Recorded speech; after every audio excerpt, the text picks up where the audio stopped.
வணக்கம், சாவித்ரி சமையலுக்கு உங்களை வரவேற்கிறேன். இன்னைக்கு நம்ம கோவக்காய் ஃப்ரை எப்படி செய்யலாங்கிறத பார்க்கலாங்க. அதுக்கு தேவையான பொருட்கள்: கோவக்காய் 1/2 கிலோ பக்கம் எடுத்து வச்சிருக்கேங்க.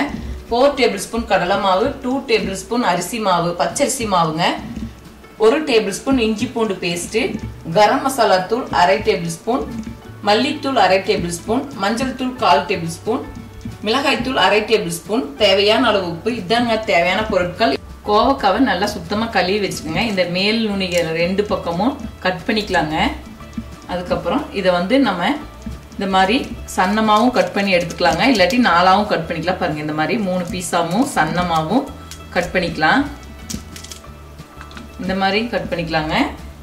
அது போக இந்த மேல் நுனி 2 பக்கம் எடுத்துட்டு இதை 4ஆவும் கட் பண்ணிக்கலாம். பாருங்கள், இந்த மாதிரி 4ஆவும் கட் பண்ணிக்கலாம்.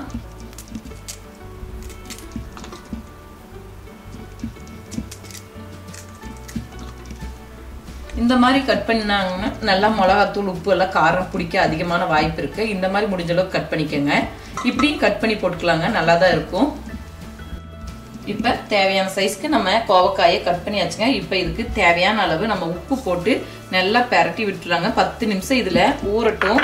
பாருங்க, 10 நிமிஷம் நல்லா ஊறினதுக்கப்புறம் நம்ம எல்லா மசாலா பொருளெல்லாம் போட்டு நல்லா கலந்து விட்டு வறுத்து எடுத்துக்கலாங்க. 10 நிமிஷம் இது நல்லா ஊறட்டும். கோவக்கால உப்பு போட்டு வச்சு நம்மளுக்கு 10 நிமிஷம் பக்கம் ஆச்சு. இது கூட தண்ணி விடுங்க. நம்ம இதில் அளவாக தான் தண்ணி சேர்த்த போகிறோம். அதனால தான் இதில் தண்ணி விடுறதையும் நம்ம சேர்த்து எடுத்துக்கிறதுக்கு வேண்டிய உப்பு போட்டு ஒரு 10 நிமிஷம் ஊறட்டுன்னு சொன்னது. இது கூட இஞ்சி பூண்டு பேஸ்ட் போட்டுக்கலாங்க. எடுத்து வச்சுருக்க மசாலா பொடியெல்லாம் போட்டு நல்லா பரட்டிக்கலாங்க. கோவைக்காயின்னு எதுக்கு பேர் வந்துச்சுன்னு நம்ம பார்த்தானாங்க, தமிழில் கொடிகளுக்கு கொவ்வைன்னு சொல்லுவோம். அந்த கொடியிலிருந்து எடுக்கப்பட்ட இந்த காயினால கொவ்வைக்காயின்னு சொன்னோம். பேச்சு வழக்கில் நாளடைவில் இது கோவைக்காயின்னு சொன்னோம். இது சக்கரை வியாதி, உடல் சூட்டை தணிக்கிறதுனால இது கொய்யும் காயின்னு கூட நம்ம வச்சுக்கலாங்க. இது கூட எடுத்து வச்சிருக்கிறேன் கடலை மாவும் அரிசி மாவும் போட்டுக்கலாங்க.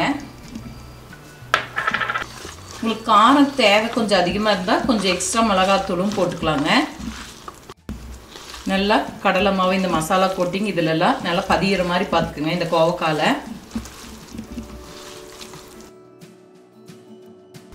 லேசாக உங்களுக்கு பத்தலைன்னா லைட்டாக தண்ணி மட்டும் தொளிச்சுட்டா போதுங்க. லைட்டாக தொளிச்சு மட்டும் விட்டால் போதும். தண்ணியெல்லாம் ரொம்ப ஊற்றக்கூடாது இருக்குங்க.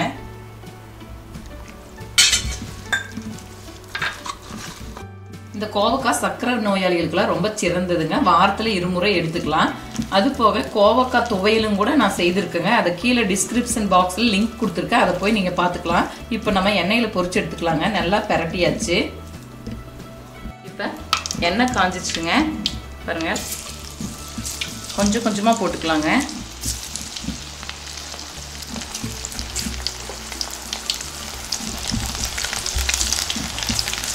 மீடியம் ஃப்ளேம் வச்சுக்கோங்க. அப்போ தான் உங்களுக்கு நல்லா மொறுமொறுன்னு வெந்து வரும். உள்ளே இருக்கிற காயும் சேர்ந்த மாதிரி பாருங்க, நல்லா மொறுமொறுன்னு ஃப்ரை ஆயிடுச்சு. இப்போ நம்ம ஃப்ளைட்டுக்கு மாற்றிக்கலாங்க. நல்லா செவந்ததுக்கப்புறம் எடுத்துருங்க, கருக விட்டுறாதீங்க. மீடியம் ஃப்ளேம்லேயே வச்சுக்கோங்க.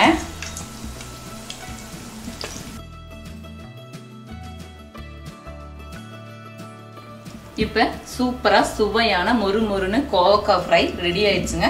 இது ஸ்நாக்ஸாகவும் சாப்பிட்டுக்கலாங்க. அது போக நம்ம எல்லா விதமான சாதத்துக்கும் சைட் டிஷ்ஷாகவும் தொட்டுக்கலாம். ரொம்ப டேஸ்ட்டாக இருக்கும். இதை நீங்கள் வீட்டில் ட்ரை பண்ணி பாருங்கள். இந்த வீடியோ பிடிச்சிருந்தா லைக் பண்ணுங்கள், ஷேர் பண்ணுங்கள், சப்ஸ்கிரைப் பண்ணுங்கள், கமெண்ட்ஸ் பண்ணுங்கள். மேலும் பல சமையல் குறிப்புகளுடன் சந்திக்கிறேன்.